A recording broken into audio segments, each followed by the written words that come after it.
titre de ce journal, le Conseil des ministres s'est réuni aujourd'hui sous la présidence du Premier ministre, le Dr Navin Ramgoolam. Il a été question de la récente mission du chef du gouvernement en Namibie pour le sommet extraordinaire de la SADC et aussi de sa visite en France et au Royaume-Uni. Les autorités singapouriennes apportent leur soutien au pays dans la réalisation de plusieurs projets. Ceux de la Mauritius National Identity Card et du Light Rail Transport System, ainsi que la gestion de l'eau, sont à un stade avancé. Le Conseil des ministres donne son aval pour la réalisation et la mise en opération d'un National Information and Technology Strategic Plan 2011-2014. À l'étranger, plus de 200 personnes périssent suite à un naufrage d'un navire de pêche au large de la Tunisie. Ces personnes fuyaient les violences en Libye.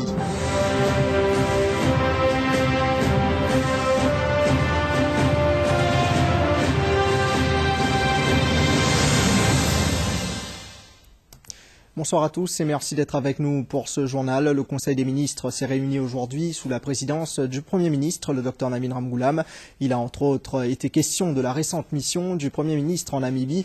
C'était dans le cadre du sommet extraordinaire de la SADC. Également passé en revue les visites du chef du gouvernement en France et au Royaume-Uni. Les détails avec Manisha Djouti. En Namibie, le Premier ministre a participé au sommet extraordinaire des chefs d'État et de gouvernement de la SADC. Sommet où il a été surtout question de la situation politique à Madagascar et au Zimbabwe, la situation économique dans la région de la Southern African Development Community, le SADC Tribunal et la tripartite COMESA EAC SADC FTA. En ce qui concerne la situation politique dans la Grande Île, le Dr Navin Ramgoolam a soutenu la feuille de route du SADC Mediator. Il a également fait appel à la communauté internationale d'offrir l'assistance nécessaire pour sa mise à exécution.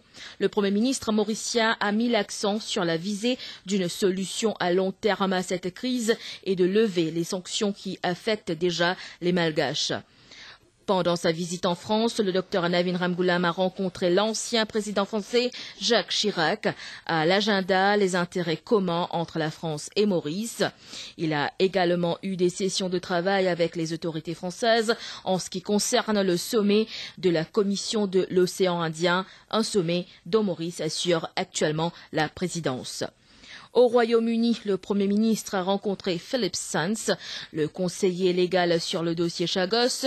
Autres points abordés lors de cette rencontre, la constitution du tribunal d'arbitrage mise sur pied sur le contentieux qui oppose Maurice et le Royaume-Uni sur le projet de création d'une aire marine protégée autour de l'archipel des Chagos. À la lumière des discussions, il a été décidé que Maurice contestera la nomination de Sir Christopher Greenwood, juge à la Cour internationale de justice, comme membre du tribunal d'arbitrage. Le Conseil des ministres, toujours, il a aussi été question aujourd'hui des projets qui seront mis sur pied à Maurice avec l'aide des autorités du Singapour. Voyons cela avec Manisha Djouti. Des 15 projets en liste, 3 notamment la carte d'identité nationale, le métro léger et la restructuration du secteur eau sont dans une phase avancée.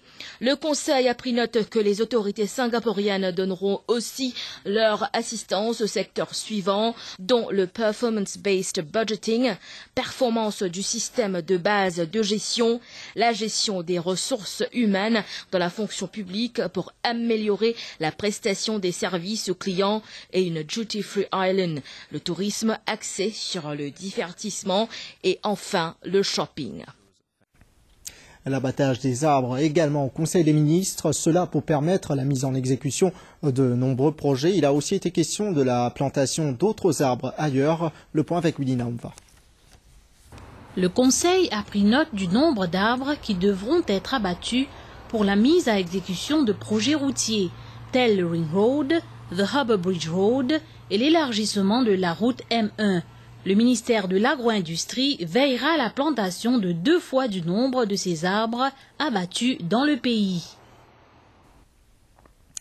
Le premier plan national d'investissement pour les infrastructures sera prêt en septembre prochain. Il s'agit d'un document de communication et d'information entre le gouvernement, les partenaires du développement et le secteur privé. 250 milliards de roupies sont investis dans les infrastructures pour les prochains 10 ans. Un atelier de travail sur le sujet a eu lieu aujourd'hui au Harry Al-Vakji Hall à Port-Louis. A noter la présence du vice-premier ministre et ministre des Finances Pravin Jugnauth et du ministre Annie Betchou. Nous y reviendrons demain.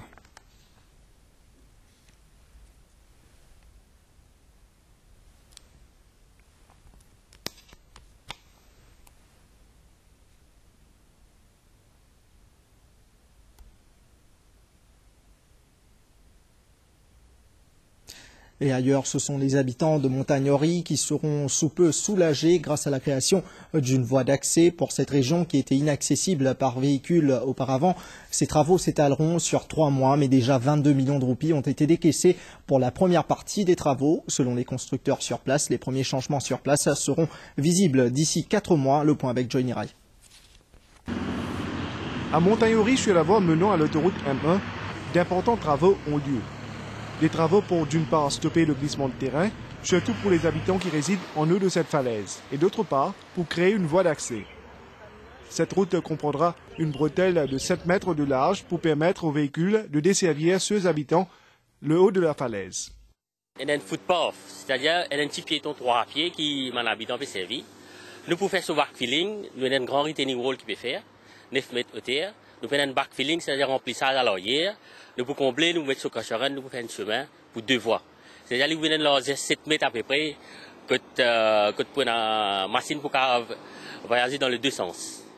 Pour les habitants de l'endroit, c'est la satisfaction. Rajesh Bikari habite ici depuis sa naissance, 40 ans qu'il y vit, sans qu'un véhicule ne puisse atteindre son palier. Toutes les familles qui vivent dans le quartier ont connu les mêmes difficultés que Rajesh. Nous passons beaucoup de misère dans le passé. Beaucoup de misère quand nous avons accès aux véhicules, nous avons accès pour surtout quand on dit malade, pour descendre, pour monter, aller, venir. Alors ça nous un gros problème. Et les autres qui nous tous apposés à réaliser. Et nous remercions tout le monde concerné, tout le ministre concerné et surtout le gouvernement pour capable de nous apposer là. Pour bien démontrer l'importance du projet, une délégation comprenant le vice-premier ministre Pravin Jugnauth, le ministre Annie Betchou, la ministre Lila Devi Dukem-Lachman, le chief whip Suren Dayal ont évalué l'évolution du projet. La première phase au coût de 14 millions de roupies sera prête dans 4 mois. Elle sera suivie de 2 autres. À l'avenir, pour faire un chemin qui prend l'autoroute, qui prend vers le nord, donc facilite tout le trafic qui vient sortir de ce côté-là pour aller vers le nord. Au lieu qui monte vers ce cas réduit pour bien descendre vers Port-Louis.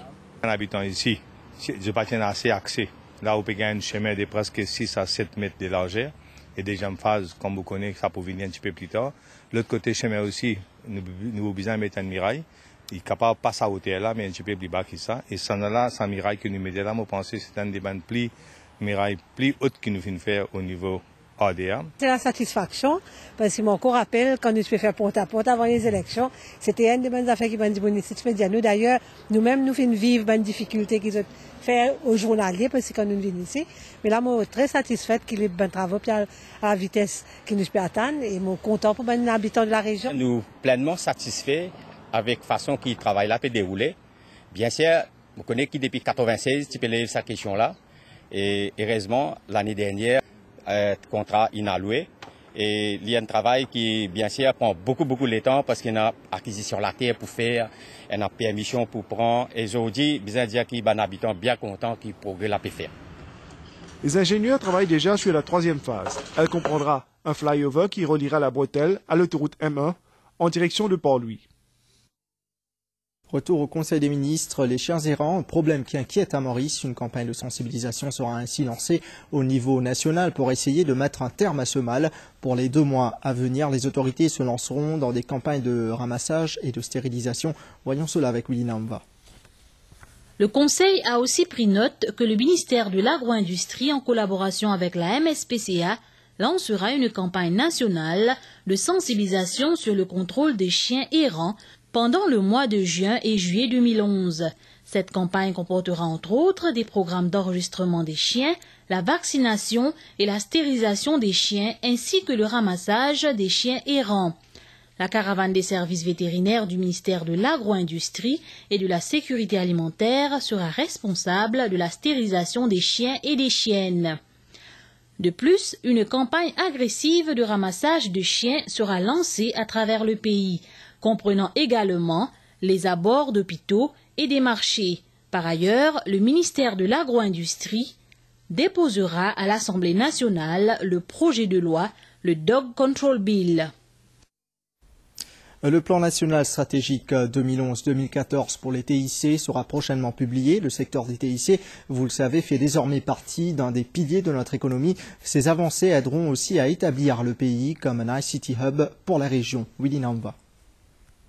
Le Conseil a donné son aval pour que la National Strategic Plan 2011-2014 des TIC soit rendue publique et mise en pratique. Ce plan dont l'objectif est de faire du secteur informatique un pilier principal de l'économie et de transformer Maurice en un centre informatique. Ce plan comporte entre autres la refonte de la structure régulatoire pour un marché compétitif et le bien-être des consommateurs, le développement de réseaux à haut débit pour répondre aux demandes croissantes, l'augmentation de la compétitivité des secteurs BPO et de la technologie informatique et une redéfinition des secteurs stratégiques pour les services gouvernementaux en ligne basés sur la demande des utilisateurs.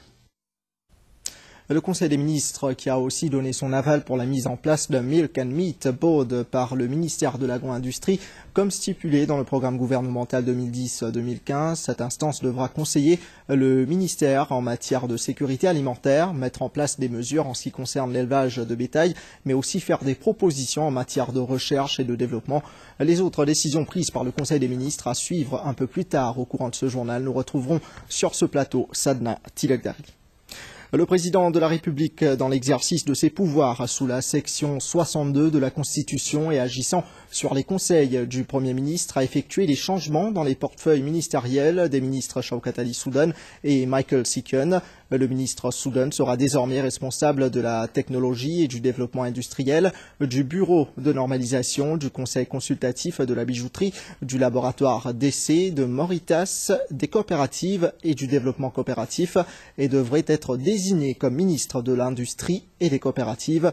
Michael Sikun sera de son côté à présent responsable de la SMEDA, de la compétitivité, du NPCC, du Citizens Charter, d'Enterprise Mauritius, du commerce, de l'approvisionnement, du contrôle de l'import-export, de la STC, des poids et mesures et devrait être désigné comme ministre du business, de l'entreprise, du commerce et de la protection des consommateurs. Ces changements ont pris effet hier, jeudi, le 2 juin 2011. Parlons maintenant de ces découvertes macabres. 2 corps ont été retrouvés ce matin à Opedagotière et Belrose dans l'est du pays. Pour Sotom Natou, porté disparu depuis hier, a été retrouvé mort à Belrose dans l'est du pays alors que le corps sans vie d'Atmaram Sonou a été retrouvé à Opedagotière par la police. Dans les 2 cas, l'autopsie pratiquée par le docteur Sudesh Gangadine a révélé que ces 2 personnes sont mortes de cause naturelle. Les détails avec Kevin Tapessar. 2 corps retrouvés dans la matinée d'aujourd'hui, portés disparus depuis samedi dernier pour Sotam Natou, un laboureur de Clémentia, Bel Air, âgé de 52 ans, a été retrouvé mort tôt ce matin dans un champ de canne à Belrose, dans l'est du pays. La police de la localité avait déjà entamé les recherches hier. Aujourd'hui, matin, tôt, à partir de 6h, nous recommençons nous bâtir dans sa région-là. Et vers les 6h30, nous finissons gagner l'écho un monsieur qui a âgé de 52 ans. Bon, suite à ça, une équipe scientifique a appelé sur la place et la police commence l'enquête. L'autopsie pratiquée par le docteur Sudesh Kumar Gangadine a révélé une mort naturelle. Autre découverte macabre ce matin, cette fois à Opedagotière, le corps sans vie de Atmaram Sonou, 54